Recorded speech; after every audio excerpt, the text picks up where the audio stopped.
ہمیشہ دکھی لوگ ہی آیا کرتے تھے۔ وہ بھی دکھی تھی یہ تو میں جانتا تھا، پر اس کے دکھ نے مجھے بہت حیران کر دیا تھا۔ وہ روز وہاں آتی اور اس قبر پر سر رکھے گھنٹوں تک پھوٹ پھوٹ کر روتی رہتی اور بار بار یہی کہتی تھی، مجھے معاف کر دو، مجھے معاف کر دو، میں ظالم ہوں، میں گنہگار ہوں۔ اسے آس پاس کے لوگوں کی بھی فکر نہیں ہوتی تھی، جانے اس کے دل میں کیا دکھ تھا۔ وہ بہت خوبصورت تھی اور زیادہ عمر بھی نہیں تھی اس کی۔ مجھے اس پر رحم بھی آتا اور یہ جاننے کا تجسس بھی ہوتا کہ وہ اس حال تک کیسے پہنچی ہے۔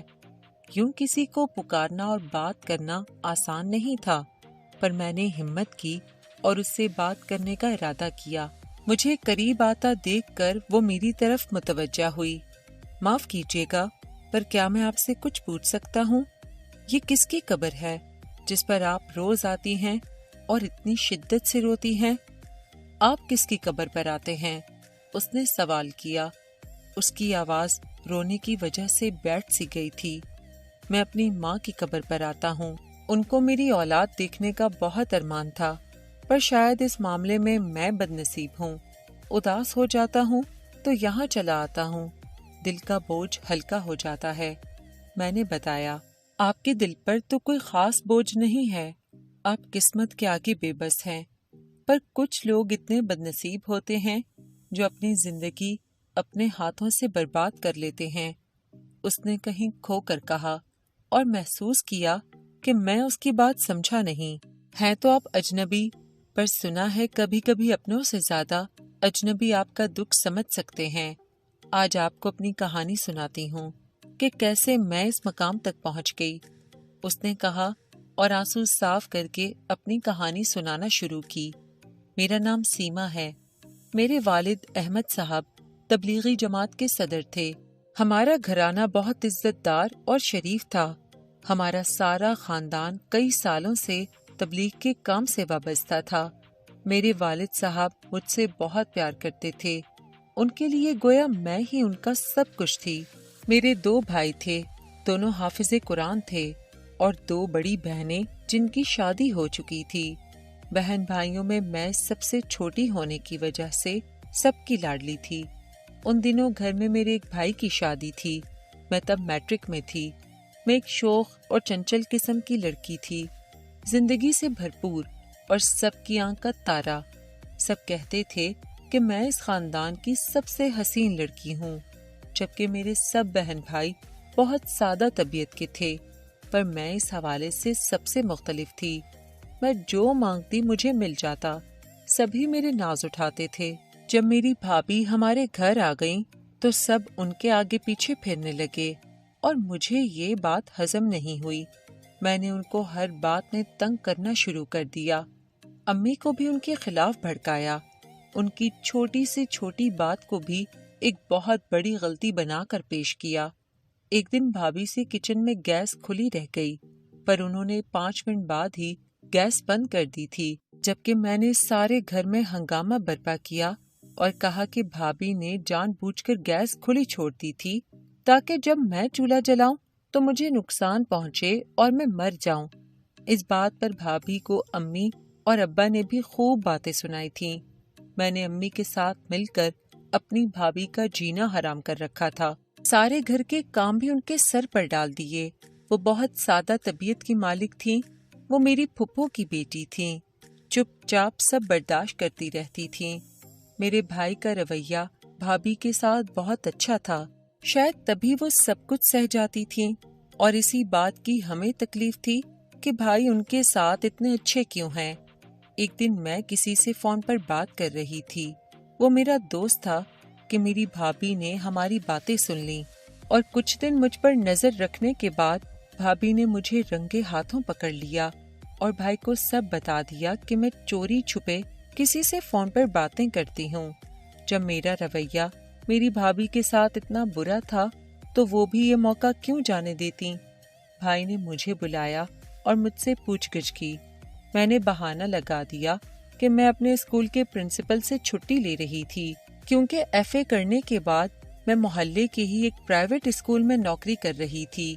مجھے اپنی اس نوکری پر بھی بہت غرور تھا، وہ لڑکا بھی وہیں پڑھاتا تھا۔ اس کا تعلق ایک ہندو گھرانے سے تھا۔ اس کا نام آنند تھا۔ میں جانتی تھی کہ وہ میرے مذہب کا نہیں ہے، پر میں اس کے عشق میں اندھی ہو چکی تھی۔ وہ مجھے بہت پسند کرتا تھا اور اس نے مجھے اپنی بے انتہا محبت کا یقین دلایا تھا۔ ایک دفعہ تو میں بھائی کو مطمئن کرنے میں کامیاب ہو گئی، پر کچھ دن بعد ایسا ہوا کہ بھائی نے خود مجھے اس لڑکے سے باتیں کرتے ہوئے دیکھ لیا۔ اس کے بعد بھائی کا مجھ پر سے بھروسہ اٹھ گیا تھا۔ انہوں نے مجھے نوکری پر جانے سے منع کر دیا، مجھے کمرے میں بند کر دیا اور مجھ سے موبائل بھی لے لیا۔ ابا نے مجھے اس بات پر ڈانٹا تو نہیں، پر وہ بہت دکھی اور خاموش تھے۔ شروع میں نے بہت احتجاج کیا، سب سے جھگڑے کیے، بھابھی کو برا بھلا بھی کہا، ان کو بد دعائیں دیتی کہ یہ سب آپ کی وجہ سے ہوا ہے، آپ نے ہی میری خوشیوں کو نظر لگائی ہے، لیکن اب کسی کو بھی مجھ پر بھروسہ نہیں تھا۔ ایک دن میری ماں کو مجھ پر ترس آیا اور انہوں نے میرے کمرے کا دروازہ کھول دیا۔ میں نے اسی موقع کو آخری موقع سمجھا اور بنا کچھ سوچے سمجھے اپنے گھر سے بھاگ گئی۔ میں آنند کے پاس پہنچی۔ اس وقت میری حالت بہت عجیب تھی۔ میرا دماغ خود میرے کنٹرول میں نہیں تھا۔ مجھے کچھ سمجھ نہیں آ رہا تھا، اور برائی ویسے بھی آپ کو کچھ سوچنے کے قابل کہاں چھوڑتی ہے۔ میں وہی کرتی گئی جو اس نے مجھے کہا۔ ہم نے 7 پھیرے لیے۔ اس نے میری مانگ میں سندور بھرا اور کہا کہ آج سے میں اس کی ہوں، اب ہم دونوں کو کوئی جدا نہیں کر سکتا۔ میں بہت ڈھٹائی سے گھر واپس آئی، جیسے کوئی جنگ فتح کر کے آ رہی ہوں، اور گھر والوں کو بتایا کہ میں نے تو شادی کر لی ہے۔ وہ سب بھی میری مانگ میں سندور اور گلے میں منگل سوتر دیکھ کر حیران رہ گئے تھے۔ میں جیسے یہ بھلا ہی بیٹھی تھی کہ ہمارے مذہب میں تو ایک ہندو کی مسلمان سے شادی جائز ہی نہیں ہے، اور اس شادی کی اوقات تو مٹی برابر بھی نہیں تھی۔ پر میں یہ سب بھول چکی تھی، کیونکہ آنند کوئی عام انسان نہیں تھا۔ اس نے ہم پر کالا جادو کیا تھا، اور اس کالے جادو کا اثر صرف مجھ پر ہی نہیں، میری ماں پر بھی ہوا تھا، کیونکہ اس معاملے پر وہ بھی میرا ساتھ دے رہی تھیں۔ یہ خبر میرے گھر والوں پر قیامت بن کر ٹوٹی تھی۔ ہم تو بہت دیندار لوگ تھے، اور مولوی احمد کی بیٹی نے ایک ہندو کو اپنا ہمسفر بنانے کی ضد پکڑی تھی۔ یہ ہمارے خاندان کے منہ پر ایک تماچا تھا۔ میرے باپ اور بھائی کسی عجیب سی ذہنی کیفیت کا شکار ہو گئے تھے۔ بھائی تو اچانک بیٹھے بیٹھے بے ہوش ہو جاتے۔ دونوں بار بار میری منتیں کرتے، میرے سامنے ہاتھ جوڑتے کہ تم جس بھی مسلمان لڑکے سے شادی کرنے کا کہو گی، ہم تمہاری شادی کروا دیں گے، بس تم یہ ضد چھوڑ دو، یہ سب بھول جاؤ۔ وہ بھی بے بس تھے، اور میں ان کو بار بار یہی دھمکی دیتی تھی کہ میری بات مان لیں، ورنہ میں یہ بات سارے خاندان میں پھیلا دوں گی کہ میں نے ایک ہندو سے شادی کر لی ہے، اور ہمارے جیسے تبلیغی گھرانے کے لیے یہ ڈوب مرنے کا مقام تھا۔ انہوں نے میری بہت منت سماجت کی، پر میری آنکھوں پر محبت کی پٹی بندھی تھی، اور اس سب میں میری ماں میرا ساتھ دے رہی تھی۔ بالآخر میرے باپ اور بھائی نے خود کو دوہری بدنامی سے بچانے کے لیے ایک فیصلہ کیا۔ انہوں نے مجھے اور میری ماں کو چھوڑ دینے کا فیصلہ کر لیا۔ وہ اسی شہر میں ایک الگ گھر میں رہنے چلے گئے۔ میری بھابھی، بھائی اور ابا، ہم دونوں ماں بیٹی کو چھوڑ گئے، اور کہا کہ وہ آج سے ہمارے کسی سیاہ یا سفید کے ذمہ دار نہیں ہوں گے۔ اس سب میں میرے ابا ہی پستے رہے۔ خاندان والوں سے ایسی باتیں کہاں چھپتی ہیں۔ سب کو یہ بات پتہ چل گئی۔ کچھ لوگوں نے ان کو اس معاملے میں قصوروار جانا، اور کچھ نے ہمیں برا بھلا کہا۔ جو بھی ہوا، جیسے بھی ہوا، انجام بدنامی ہی نکلا۔ اب گھر میں صرف میں اور میری ماں ہی رہ گئے تھے۔ ایک دن میرے ابا ہمارے گھر آئے اور کہا کہ اب بھی وقت ہے، جو ہوا سو ہوا، سب کچھ بھول جاؤ اور میرے ساتھ چلو۔ پر میری امی نے ان کی بات نہیں مانی اور ان کو برا بھلا کہا۔ میں اس وقت گھر نہیں تھی، قریب ہی بنی مارکیٹ میں گئی تھی کچھ سامان لینے کے لیے۔ ابا جب جا رہے تھے تو ان کی نظر مجھ پر پڑی، اور وہ مجھ سے بات کرنے چلے آئے۔ تمہیں کیا ہو گیا ہے؟ یہ کیسی ضد ہے؟ وہ انسان تمہارے لیے ٹھیک نہیں ہے، اس کے ساتھ تمہاری آخرت اور دنیا دونوں برباد ہو جائیں گی۔ تم میری گڑیا ہو، معصوم ہو، وہ تمہارے جذبات کے ساتھ کھیل رہا ہے۔ یہ دنیا بڑی ظالم ہے، یہ غلطیاں کبھی نہیں بھولتی، یہ گناہ معاف کرنے کی عادی نہیں ہے۔ اس سے پہلے کہ تم برباد ہو جاؤ، واپس آ جاؤ، میرے پاس آ جاؤ۔ آؤ بیٹی، میں تمہیں اس دنیا سے بچا لوں، تم اپنے بابا کے ساتھ محفوظ ہو۔ وہ بار بار یہی کہہ رہے تھے اور رو رہے تھے۔ ابا نے میری طرف ہاتھ بڑھایا ہی تھا کہ میں نے بھرے بازار میں ان کے چہرے پر تھپڑ رسید کر دیا اور ان پر گندے الزام لگائے کہ یہ شخص مجھے تنگ کر رہا ہے، اس کی نیت مجھ پر خراب ہے۔ آس پاس کھڑے لوگوں نے بھی ابا کو برا بھلا کہنا شروع کر دیا کہ اپنی بیٹی کی عمر کی لڑکی کو چھیڑتے ہوئے شرم نہیں آتی؟ کیا کوئی بیٹی اپنے باپ پر ایسے الزام لگا سکتی ہے؟ میں کس حد تک گر چکی تھی مجھے خود اندازہ نہیں تھا۔ اس دن ابا مجھ سے ایسے الٹے قدم دور جانے لگے جیسے وہ مجھے جانتے تک نہیں تھے، جیسے کسی لاش کو دفنا کر واپس جایا جاتا ہے۔ میرے باپ نے اتنا سب کچھ ہو جانے کے بعد بھی کبھی مجھے بد دعا نہیں دی تھی، پر اس دن انہوں نے مجھے بہت بد دعائیں دیں اور روتے ہوئے وہاں سے چلے گئے، جیسے کوئی اپنی آخری امید سے دستبردار ہو جاتا ہے۔ مجھے اپنے کیے پر کوئی افسوس نہیں تھا۔ میں اس دن واپس گھر آئی تو بہت خوش تھی کہ میں نے ابا کو ایسا سبق سکھایا ہے کہ اب دوبارہ اس گھر کا رخ نہیں کریں گے۔ اس کے بعد میری ماں نے مجھے آنند کے ساتھ رخصت کر دیا۔ اس دن میں بہت خوش تھی، یوں لگ رہا تھا جیسے کوئی بہت بڑا تیر مار لیا ہو۔ میں نے محبت کی تاریخ میں ایک نیا باب رقم کر ڈالا ہے۔ میں نے کوئی بہت بڑا کام کیا ہے، لیکن حقیقت تو یہ تھی کہ میں آنند کی بیوی تھی ہی نہیں۔ میرا میرے سسرال میں تیسرا دن تھا جب میرا سسر میرے کمرے میں آیا اور آ کر میرے بہت قریب بیٹھ گیا۔ مجھے یہ سب عجیب لگا۔ اس نے پہلے میری تعریف کی، کہا کہ میں بہت خوبصورت ہوں، اور پھر اس نے ایسی بات کی جسے سن کر مجھے اپنی رگوں میں خون جمتا ہوا محسوس ہونے لگا۔ تم اس گھر میں صرف آنند کے لیے نہیں، میرے لیے بھی آئی ہو۔ تم آج سے آدھی اس کی ہو اور آدھی میری۔ جب وہ کام میں مصروف ہوگا تو تم میرے کمرے میں آ جانا، میں تمہارا خیال رکھوں گا اور جو تم کہو گی کروں گا۔ اپنے دل کی شہزادی بنا کر رکھوں گا تمہیں۔ میرے سسر نے اتنی بڑی بات اتنی آسانی سے کہہ ڈالی اور وہاں سے چلا گیا۔ میں بری طرح گھبرا گئی۔ اچانک مجھے ایسا محسوس ہوا کہ میرے سر سے غبار سا اتر گیا ہو۔ مجھ پر آہستہ آہستہ یہ انکشاف ہونا شروع ہوئے کہ وہ لوگ آخر کس قسم کے لوگ تھے۔ ان کو کسی کا ڈر نہیں تھا۔ ان کو کسی کا ڈر ہوتا بھی کیوں؟ اللہ کا ڈر تو ان کے دلوں میں ہوتا ہے جو اللہ کو مانتے ہیں، اور ان کو کسی کا ڈر نہیں تھا۔ آنند کی بہن ہر ہفتے کسی نئے لڑکے کے ساتھ ہوتی اور کوئی اسے کچھ بھی نہ کہتا، یہاں تک کہ آنند بھی نہیں۔ اس کی ماں بھی سارا دن گھر سے باہر رہتی۔ میں خود کو اس گھر میں غیر محفوظ محسوس کرنے لگی تھی، اور مجھے یہ بھی پتا چلا کہ آنند نے دوسری شادی کر رکھی تھی۔ جو شخص مجھے دھوکہ دے رہا تھا، بھلا اسے میری عزت کی حفاظت کی بھی کیا فکر ہونی تھی؟ ایک رات وہ گھر نہیں آیا اور میرے سسر نے مجھے ان کے کمرے میں چائے لے جانے کو کہا۔ میں جانتی تھی کہ میں بری طرح پھنس چکی ہوں۔ اب میرے پاس ایک ہی راستہ تھا۔ میں وہاں سے بھاگ اٹھی اور اپنی ماں کے گھر آ گئی، اور بہت جلد ہم نے وہ گھر چھوڑ دیا اور کہیں اور کرائے پر گھر لے لیا۔ اب میرے پاس رونے کے سوا کچھ نہیں تھا۔ آنند نے تو پلٹ کر میری طرف دیکھا بھی نہیں۔ شاید اس کی بیوی کو ہماری شادی کی خبر ہو گئی تھی۔ بس میں اب امی کے ساتھ رہنے لگی۔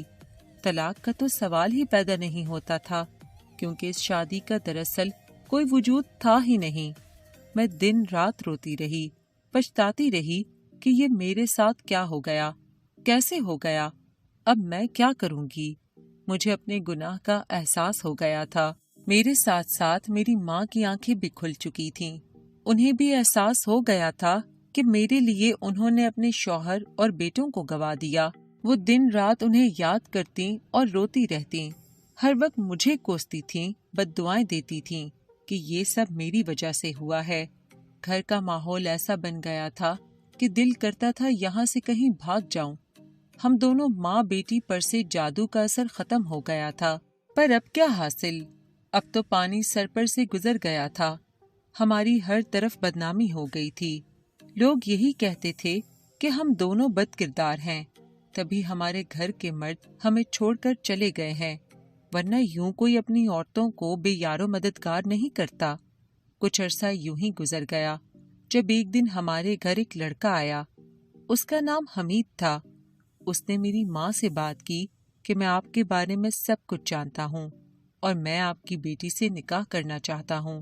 یہ سن کر میری ماں بہت خوش ہوئی، کیونکہ اب میں ہی ان کے گلے کی ہڈی بن کر رہ گئی تھی، جس کو نہ وہ اگل سکتی تھی اور نہ ہی نگل سکتی تھی۔ اگر وہ مجھے کسی کے ساتھ رخصت کر دیتی تو اپنے بیٹوں کے پاس واپس جا سکتی تھی۔ شاید وہ اپنی ماں کو قبول کر لیتے۔ امی کی حالت آج کل ویسے بھی خراب رہتی تھی۔ ان کا کہنا تھا کہ یہ کوئی اچھا انسان ہے جو سب جانتے ہوئے بھی مجھ سے شادی کرنا چاہتا ہے۔ امی نے اس موقع کو غنیمت جانا اور مجھے اس کے ساتھ بیاہ دیا۔ حمید نے مجھے بہت اچھے طریقے سے رخصت کروایا اور تمام لوازمات پورے کرنے کی پوری کوشش کی۔ مجھے ایک پل کو بھی یہ محسوس نہیں کروایا کہ وہ مجھ سے شادی کر کے مجھ پر کوئی احسان کر رہا ہے۔ حمید نے بتایا کہ اس کے گھر والے گاؤں میں رہتے ہیں اور مجھے بھی وہیں رہنا ہوگا۔ وہ مجھے اسٹیشن لے کر آیا، جہاں اس نے میرا تعارف ایک دوسرے شخص سے کروایا اور کہا کہ وہ اس کا کزن ہے جس کے ساتھ مجھے گاؤں جانا ہے، اور حمید خود ایک ہفتے بعد آئے گا، کیونکہ یہاں اس کی نوکری ہے جس کے سلسلے میں اسے کچھ کام ہے۔ میں بھی مطمئن تھی، کیونکہ مجھے حمید پر بھروسہ تھا، اور وہی شخص شادی میں گواہ بھی تھا۔ وہ شخص مجھے ایک دوسرے شہر لے آیا، شاید یہ ملتان کا کوئی علاقہ تھا۔ جہاں وہ مجھے لایا تھا وہ بہت بڑا گھر تھا۔ میں حیران اور خوش بھی ہوئی کہ میرا سسرال اتنا بڑا اور خوبصورت ہے، اور جب میں اندر گئی تو وہاں بہت رونق اور کافی ساری لڑکیاں تھیں۔ اس شخص نے مجھے ایک عورت سے ملوایا اور بتایا کہ یہ ان کی خالہ ہے اور میں ان کے ساتھ محفوظ رہوں گی۔ وہ شخص مجھے وہاں چھوڑ کر چلا گیا اور میں حمید کا انتظار کرتی رہی، پر حمید وہاں نہیں آیا۔ مجھے کچھ دن بعد اس عورت نے بتایا کہ حمید تو کب سے مجھے طلاق دے چکا ہے، اور یہ کوئی گھر نہیں، ایک کوٹھا ہے جہاں مجھے بیچا گیا ہے۔ کسی نے میری قیمت لگائی ہے اور کسی نے ادا کی ہے، اور اب یہاں سے نکلنا کوئی آسان کام نہیں ہے۔ اب یہی میری زندگی ہے۔ اب میری زندگی صرف آنسو اور پچھتاوا ہے۔ روز میری بولی لگتی ہے، روز میرے کمرے میں ایک نیا مرد آتا ہے۔ میرے جیسی بیٹیوں کا یہی حال ہوتا ہے، اور شاید یہی انجام ہونا چاہیے۔ میری ماں اتنی دیوانی ہو گئی ہے کہ اب ان کو زنجیر سے باندھ کر رکھتے ہیں۔ وہ کسی کو نہیں پہچانتی۔ وہ میری بھابھی کے رحم و کرم پر ہیں۔ میں ایک تبلیغی گھرانے سے تو تھی، پر اسلام سے بہت دور تھی۔ نمازیں نہیں پڑھتی تھی، قرآن بھی حفظ نہیں کیا، کئی مہینوں تک اللہ کو پکارتی تک نہیں تھی۔